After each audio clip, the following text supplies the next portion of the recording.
ಯೆಹೋವನು ರಾಜ್ಯಾಧಿಕಾರವನ್ನು ವಹಿಸಿದ್ದಾನೆ, ಮಹಿಮಾ ವಸ್ತ್ರವನ್ನು ಧರಿಸಿದ್ದಾನೆ. ಶೌರ್ಯವನ್ನು ನಡುಕಟ್ಟಾಗಿ ಬಿಗಿದಿದ್ದಾನೆ. ಭೂಲೋಕವು ಸ್ಥಿರವಾಗಿರುವುದು, ಕದಲುವುದಿಲ್ಲ. ಗುರುವಾರ 30 ಅಕ್ಟೋಬರ್ 2025 ಇಸ್ವಿ.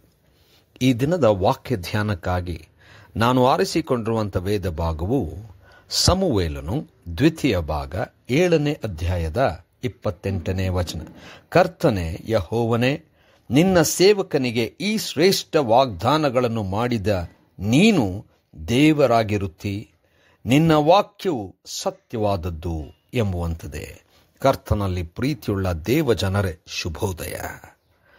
ದೇವರು ನಮಗೋಸ್ಕರವಾಗಿ ಉತ್ತಮವಾದಂಥ ಯೋಜನೆ, ಸಂಕಲ್ಪ, ಉದ್ದೇಶ ಇಟ್ಟುಕೊಂಡಿದ್ದಾನೆ.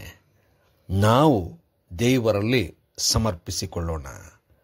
ಕರ್ತನಲ್ಲಿ ಪ್ರೇರೆ ಈ ವಾಕ್ಯ ಧ್ಯಾನ ಮಾಡೋಣ. ಈ ದಿನದ ವಾಕ್ಯ ಧ್ಯಾನದ ಶೀರ್ಷಿಕೆ ದೇವರ ಯೋಜನೆ.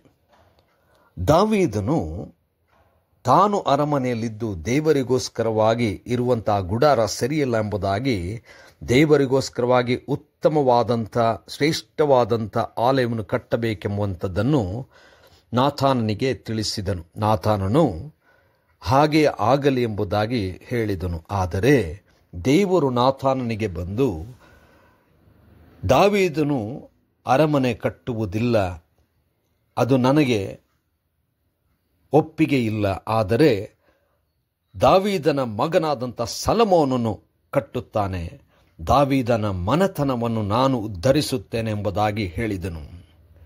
ಇದನ್ನು ಕೇಳಿದಂಥ ದಾವೀದನು ದೇವರಿಗೆ ಕೃತಜ್ಞತೆಯನ್ನು ಸಲ್ಲಿಸುತ್ತಾನೆ. ದೇವರ ಮುಂದೆ ಯಥಾರ್ಥವಾಗಿ ಮನಪೂರ್ವಕವಾಗಿ ಕೃತಜ್ಞತೆಯನ್ನು ಹೇಳುತ್ತಾ ಇದ್ದಾನೆ. ತಾನು ಎಷ್ಟು ಮಾತ್ರದವನು ಎಂಬುದಾಗಿ ನೆನೆಸಿಕೊಂಡು ದೇವರು ಒಳ್ಳೆಯವನಾಗಿದ್ದಾನೆ, ದೇವರ ಉದ್ದೇಶ ಅದ್ಭುತವಾಗಿದೆ, ದೇವರೇ ಎಲ್ಲ ವಿಧದಲ್ಲೂ ವಾಗ್ದಾನ ಮಾಡಿ ನೆರವೇರಿಸುವವನಾಗಿದ್ದಾನೆ ಎಂಬುದಾಗಿ ದೇವರ ಆ ಯೋಜನೆಯನ್ನು ಸ್ವೀಕರಿಸುತ್ತಾನೆ. ಇದಾದ ನಂತರ ದೇವರು ದಾವೀದನ ಮನೆತನವನ್ನು ಹೇರಳವಾಗಿ ಆಶೀರ್ವದಿಸಿದನು. ಅಷ್ಟು ಮಾತ್ರವಲ್ಲದೆ ದಾವೀದನಿಗೆ ಅನೇಕ ವಿಧವಾದಂಥ ಯುದ್ಧಗಳಲ್ಲಿ ಜಯವನ್ನು ದೇವರು ತಾನೇ ಕೊಟ್ಟನು. ದೇವರು ದಾವೀದನು ಜಯಶಾಲಿಯಾಗುವಂತೆ ಪ್ರತಿ ಯುದ್ಧದಲ್ಲೂ ಜಯವನ್ನು ಕೊಟ್ಟನು. ಕರ್ತನಲ್ಲಿ ಪ್ರೇರೆ, ದೇವರ ಅದ್ಭುತವಾದಂಥ ಯೋಜನೆಗಳು ನಮ್ಮ ಜೀವನದಲ್ಲಿ ಅದು ನಮ್ಮ ಯೋಚನೆಗೆ ಮೀರಿರಬಹುದು, ಅಥವಾ ನಾವು ಕನಸು ಕಂಡಂತೆ ಅಥವಾ ನಾವು ಯೋಜಿಸಿದಂತೆ ಇಲ್ಲದಿರಬಹುದು. ಆದರೂ ದೇವರಿಗೆ ನಮ್ಮ ಒಪ್ಪಿಗೆಯನ್ನು ಕೊಟ್ಟು ಸಂತೋಷದಿಂದ ದೇವರ ಯೋಜನೆಯನ್ನು ಸ್ವೀಕರಿಸುವಾಗ ದೇವರು ಅದ್ಭುತಕರವಾಗಿ ನಮ್ಮ ಇಷ್ಟಾರ್ಥಗಳನ್ನು ಪೂರೈಸುತ್ತಾನೆ. ಅದ್ಭುತವಾದಂಥ ಆಶೀರ್ವಾದವನ್ನು ನೆನೆಸಲಾರದಷ್ಟು ಮಾಡುವಂಥವನಾಗಿದ್ದಾನೆ. ಅದಕ್ಕೆ ದೇವರ ಯೋಜನೆಗೆ ನಾವುಗಳು ಸಮರ್ಪಿಸಿಕೊಳ್ಳೋಣ. ನಮ್ಮ ಆಸೆಯನ್ನು ಖಂಡಿತವಾಗಿ ಪೂರ್ತಿಗೊಳಿಸುತ್ತಾನೆ. ಕರ್ತನೇ ದಯಾಮಯ ಸ್ವಾಮಿ, ಕೃಪೆಯಿಂದ ತುಂಬಿಸಿದ್ದಿ, ಆಶೀರ್ವಾದ ಕೊಟ್ಟಿದ್ದಿ, ಕೈ ಹಿಡಿದು ನಡೆಸು. ಯೇಸುವಿನ ನಾಮದಲ್ಲಿ ಪ್ರಾರ್ಥನೆ ಬೇಡಿದೆವು ತಂದೆಯೇ, ಆಮೆನ್.